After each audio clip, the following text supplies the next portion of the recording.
आज आपको पढ़ाया जाएगा डेफिनेट इंटीग्रल।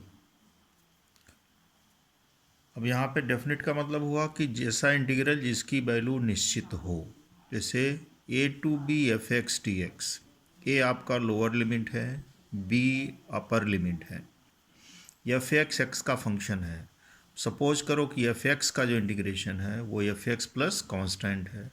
बड़े कोष्टक में आप लिखिए लोअर लिमिट अपर लिमिट, फिर आप इसकी वैल्यू रखिए यहाँ पे, तो ये वैल्यू आपको मिल जाती है F B minus F A, यानी इस इंटीग्रल की ये निश्चित वैल्यू हुई।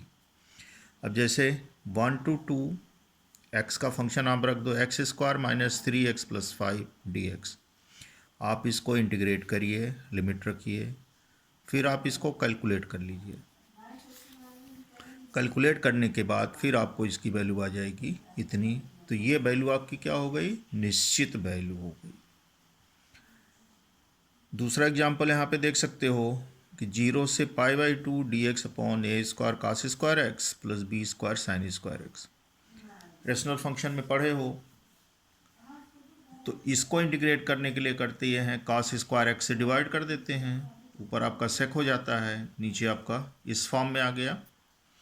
अब सेक इसका डिफरेंशियल कोफिशिएंट है तो tan x को t मान लो, ये आपका हो गया। अब इसमें यह है कि जब वेरिएबल चेंज हुआ तो लिमिट भी चेंज होगी। अब आप यहाँ पे पुट कर लो कि x अगर 0 है तो t की वैल्यू 0 आ जाएगी, tan 0 0 होगा।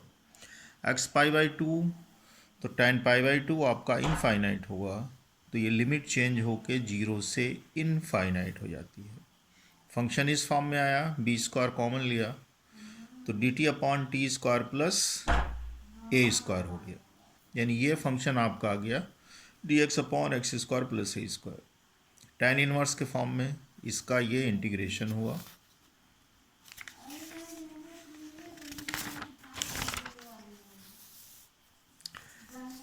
तो जब आप यहाँ पे वैल्यू पुट करोगे तो इसकी वैल्यू आपको मिल जाएगी पाई अपॉन 2ab, ये वैल्यू इसकी आ जाएगी। अब इसके बाद जो सवाल इसमें लगते हैं वो आपके इसके प्रॉपर्टी पे लगते हैं कि प्रॉपर्टीज ऑफ डेफिनेट इंटीग्रल। जैसे पहली प्रॉपर्टी है a to b f x d x, तो a to b f t d t. Second property आपकी ये है कि अगर लिमिट आपका लोअर अपर चेंज हो रहा है तो साइन माइनस होगी। सबसे ज़रूरत ये पड़ती है सबसे ज़्यादा इस प्रॉपर्टी की कि 0 to a f x d x, तो 0 to a f a minus x d x के, minus a to a f x d x to 0 to a f x d x if f minus x equal to f x, यानी कि अगर ये function even है तो क्या है भाई, 0 अगर ये फंक्शन ऑड है।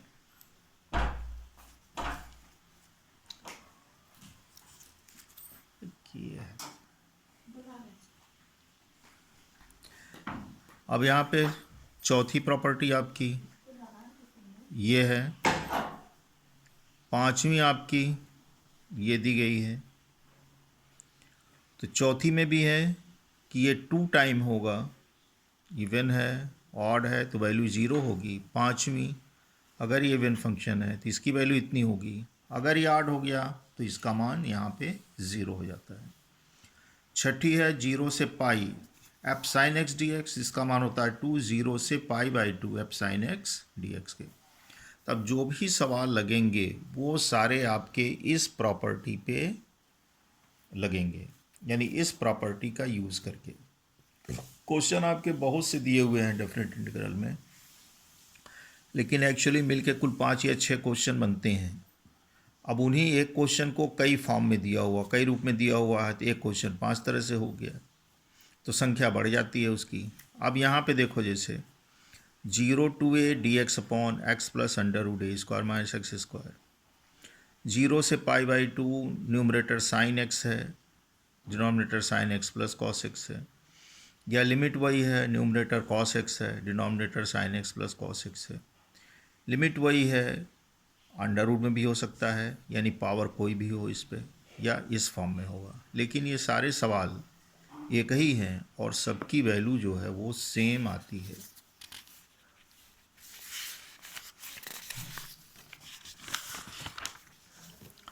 जैसे यहाँ पे देखो, अगर आपको ये इंटीग्रेट करना है कि 0 to A D x upon X plus under root A square minus X square, तो यहाँ पे देखो under root A square minus X square है, तो आपको पता है इंटीग्रेशन बाय सब्स्टिट्यूशन में यहाँ पे X equal to A sine theta put होगा, तो डी एक्स की वैल्यू आपकी इतनी आ जाएगी। अब आप लिमिट यहाँ पे कन्वर्ट करो, चेंज करो, तो एक्स जीरो रखोगे तो ये थीटा जीरो होगा, ए रखोगे तो थीटा पाई बाई टू होगा। तो ये कन्वर्ट आपका हो जाता है लिमिट 0 से pi by to, numerator cos x, denominator cos plus sine x. अब यहाँ पे जब प्रॉपर्टी सवाल लगाते हैं तो आई मान के लगाते हैं। जैसे अब ये मान लिया आई इक्वल टू 0 से pi by two cos upon sine theta plus cos theta. अब आप तीसरी प्रॉपर्टी अप्लाई करिए जो 0 टू ए वाली है, तो 0 to pi by two cos pi by two minus theta sine pi by two minus theta plus cos pi by two minus theta. ये convert होकर इस फॉर्म में आ गई। अब आप इन दोनों को ऐड कर लीजिए, तो जब आप ऐड करेंगे तो 2i बराबर हो जाएगा ये, और फिर इसको आप ये इंटीग्रेट कर सकते हो, तो i की वैल्यू पाई बाई 4 होगी। तो सवाल ये है आपके 5 या 6 जो भी होंगे, लेकिन सबका मान आना है पाई बाई 4 के।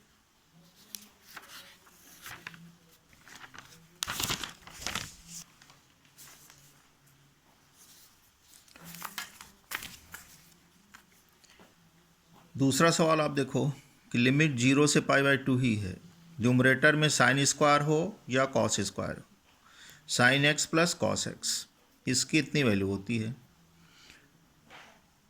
आप आई मानो, प्रॉपर्टी अप्लाई करो, ये कन्वर्ट हो गया इस फॉर्म में, दोनों को आपने ऐड किया तो 2i ये हो गया। अब 0 से pi by two D x upon sine X plus cos X. ये आप रेशनल फंक्शन में पढ़ चुके हो कि न्यूमरेटर कांस्टेंट हो, denominator A sine X plus B cos X हो, तो यहाँ पे ए इक्वल टू 1 है, बी इक्वल टू 1 है। अगर ऐसा फंक्शन आता है तो साइन कॉस का जो गुणांक है कोफिशिएंट, अंडर रूट उसके स्क्वायर का सम ले लेते हैं, डिवाइड कर देते हैं, इससे 1 प्लस 1 अपॉन अंडर रूट 2 हो गया, ये इस फॉर्म में कन्वर्ट हो गया। हमने इसको मान लिया साइन पाई बाई 4, तो ये कॉस पाई बाई 4 आपका है। तो ये कन्वर्ट हो जाता है sign A sine B plus cos A cos B, यानी कॉस ए माइनस बी में कॉस को ऊपर आप ले जाइए, सेक आ गया, और सेक का इंटीग्रेशन आपका ये होता है। अब आप ये लिमिट यहाँ पे रख लीजिए, इस फॉर्म में आ जाएगा, यह आ जाएगा log under root 2 plus 1 minus log under root 2 minus 1, तो log A minus log B, log A by B. अब आप इसका जो कॉन्जुगेट है उसी से ऊपर नीचे आप मल्टीप्लाई कर लीजिए, तो जब आप मल्टीप्लाई करेंगे तो ये इस रूप में आ जाएगा और आई की वैल्यू आपकी इतनी मिल जाएगी। 2 सवाल हो गए आपके। तीसरा सवाल आपका है लिमिट 0 से pi by to log tan x हो या 0 से pi by to log cot x हो, दोनों की वैल्यू सेम होगी, दोनों सेम सवाल है। इसको आप इंटीग्रेट करोगे ये मिलेगा, इसको पहली बार करोगे तो आपको ये मिल जाएगा। जैसे यहाँ पे देखो आई इक्वल टू ये हमने माना, प्रॉपर्टी अप्लाई किया, देखो आपका ये सवाल मिल गया। इसको हमने कन्वर्ट कर दिया tan में, तो हो गया log A minus log B, log 1 की वैल्यू 0 होती है और ये आपका आई माना हुआ है, तो 2i 0, आई की वैल्यू 0 होगी। तो इस इंटीग्रल का मान जो है वो 0 के बराबर होता है।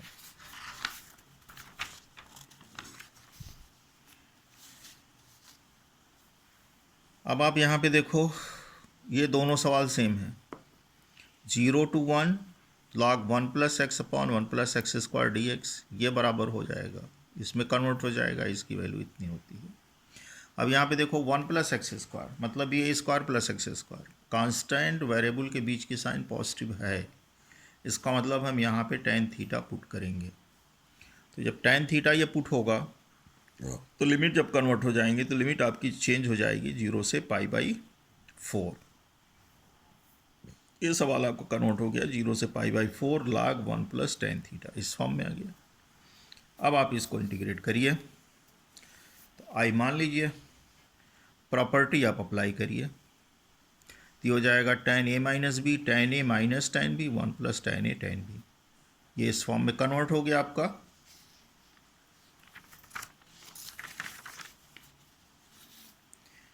तो 2i आपका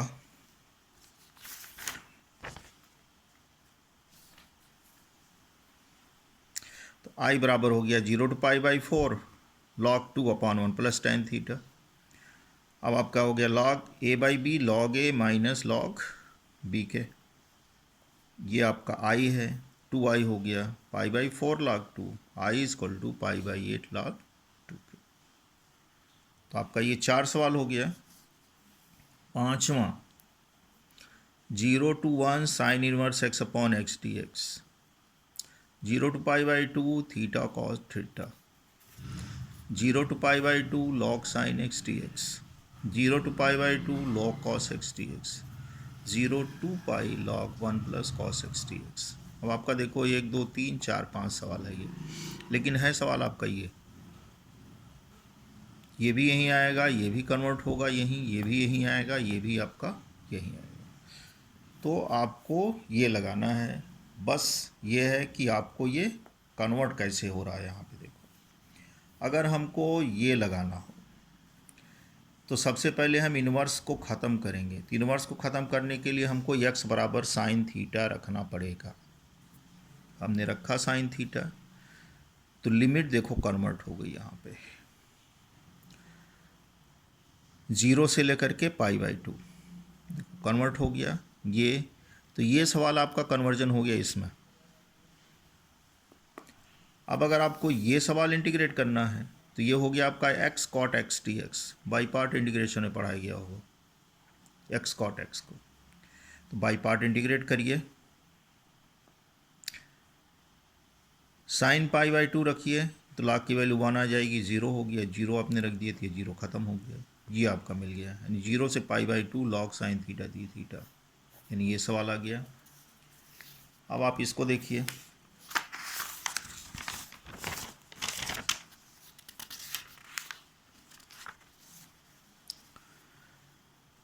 zero to pi log 1 plus cos x dx को आपने प्रॉपर्टी अप्लाई किया, ये वैल्यू इतनी आ गई, दोनों को आपने ऐड कर लिया। तो जब आपने ऐड किया दोनों को तो ये इस फॉर्म में आ गया, log a plus log b ये इस फॉर्म में आ गया, 0 to पाई ये इस रूप में आ गया, 2 0 to pi log sin x dx। फिर लास्ट वाली प्रॉपर्टी अप्लाई करिए, 0 to pi f sin x dx equal to 2 0 to π/2 f sin x dx। तो कन्वर्ट हो गया 2 0 to π/2 log sin x में, यानी फिर आपको वही सवाल मिल गया। यानी आपको इंटीग्रेट इसी को करना है। अब आप इसको इंटीग्रेट करिए, i इक्वल टू 0 से π/2 log sin x dx मान लीजिए, प्रॉपर्टी आप अप्लाई करेंगे इतना आ जाएगा, 1 और 2 को आप ऐड करिए। तो जब आप ऐड करेंगे तो इस फॉर्म में आएगा log a plus log b, आप कन्वर्ट कर लीजिए, इस फॉर्म में आ गया ये।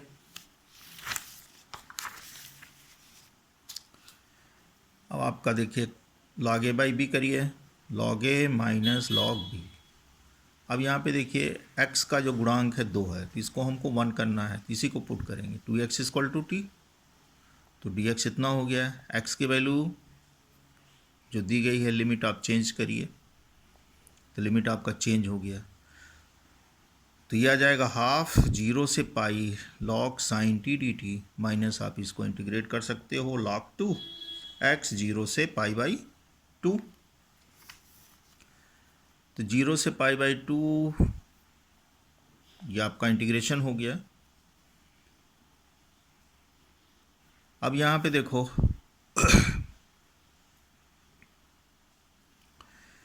ये यहाँ कन्वर्ट हुआ।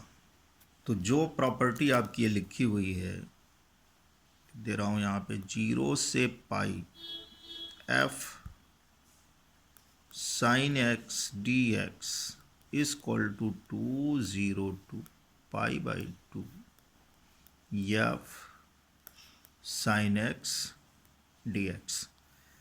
अब आपका कितना क्या था, 0 से हाफ, 0 से पाई, इसको यहाँ कन्वर्ट कर दो, 0 से पाई वैल्यू कितनी हो गई, 0 से पाई बाई 2, इसमें कन्वर्ट हो गया ये। और ये पहली प्रॉपर्टी जिसमें ये लिखा हुआ है कि 0 a to b fx dx is equal to a to b ft dt, इसका यूज। तो t वेरिएबल x में कन्वर्ट हो गया, ये वैल्यू आ गई, इसको आपने i माना हुआ है, तो i की वैल्यू हो गई -π/2 log 2। तो सवाल तो आपका ये 5 दिया हुआ है, लेकिन है एक्चुअल में सवाल एक ही। तो प्रॉपर्टी में जो सवाल लिखने हैं वो ये है, दो एक सवाल बचा हुआ होगा, चाहे आप वो सॉल्व एग्जाम्पल में दिया हो, पढ़ लीजिएगा उसको। अब इसके बाद नेक्स्ट चैप्टर आपका जो है एप्लीकेशन आएगा, यानी एरिया और वॉल्यूम।